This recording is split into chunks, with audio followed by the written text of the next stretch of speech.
Hello everyone and welcome to Subclass Cuisine. My name is Harper if you did not know, and today I'm going to show you how to make my simple, easy, and quite delicious salmon dinner. So let's begin. So of course the ingredients will be written out below, so we're going to check out there. And let's begin by talking about the marinade.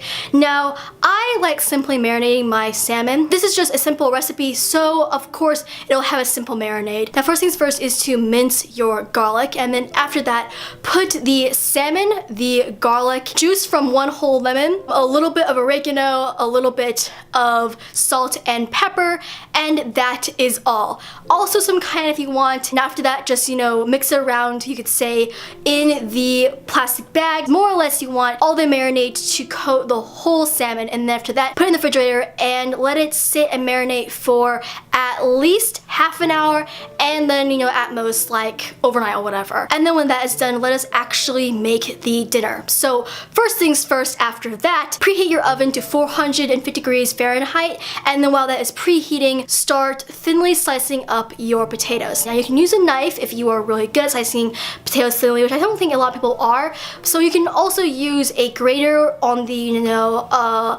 length thin slice section of your grater, or you can use a mandolin, which actually would be the easiest way, but sadly I do not have a mandolin, so I'm using a cheap little old grater from IKEA. But more or less, when all potatoes are sliced thinly, put them in a rag or a paper towel, and then try to squeeze out as much of the moisture as you can. And this is just making it so the potatoes will actually crisp up and bake instead of kind of steam and become soggy. Sadly, I didn't have a good job of squeezing out the moisture, so I had a little bit of soggy potatoes, but not in a bad way, just like in a they could have been better kind of way. So that's more or less all the prep work you have to do. So first things first is to prep the broccoli because it goes into the oven first. So in a bowl, pour in your broccoli, pour in some oil, around like less than a tablespoon of oil or so, and then season with salt and pepper and toss in the minced garlic.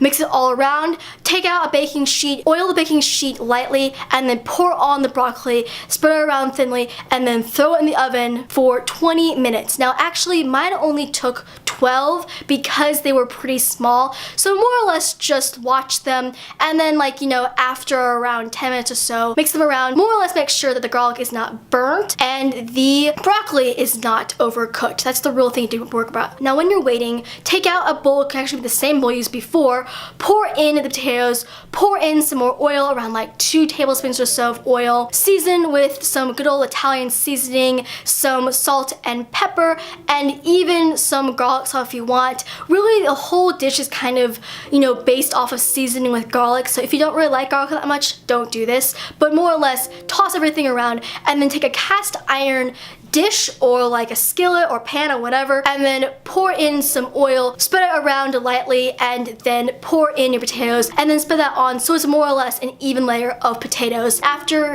it is 5 minutes from the 20 minutes that you had before, so 15 minutes, put the potatoes in the oven and let everything cook. Now I have to say the potatoes do stick very easily, and even if you put a lot of oil in, they still stick very well.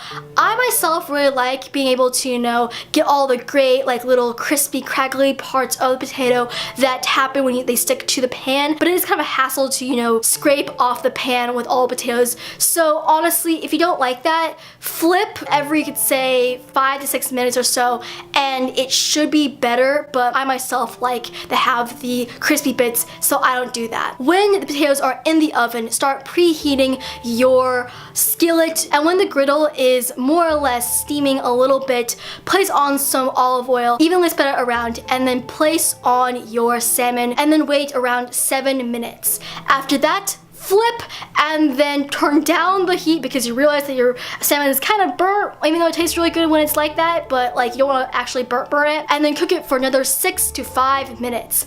And then after that, just take it off, let it rest for a couple of minutes, and then plate it up. Now as you can probably see, I had a lot of salmon, and even though the potatoes and the broccoli are, portioned for one person, the salmon fillet really can be broken up for 2 people. So if you want to have this as a 2-person meal for a day, or just a dinner for whatever for 2, which can also be a date, except if it's not, then it's not. Then of course you can just, increase the ratios for the potatoes and broccoli, and you should be okay with that. So more or less after the salmon is done cooking, cooking, the potatoes should be done cooking too, and the broccoli should be done cooking. So of course, last but not least, just plate everything up, taste to see if you need to season anything else, and enjoy. This is a very easy and also quite simple dish, but the flavors are still there. It still tastes delicious, and it's great for 1 person, 2 persons, 3 persons, 4 persons, 5 persons, or 6 persons, because you either have a big party or you have a big family.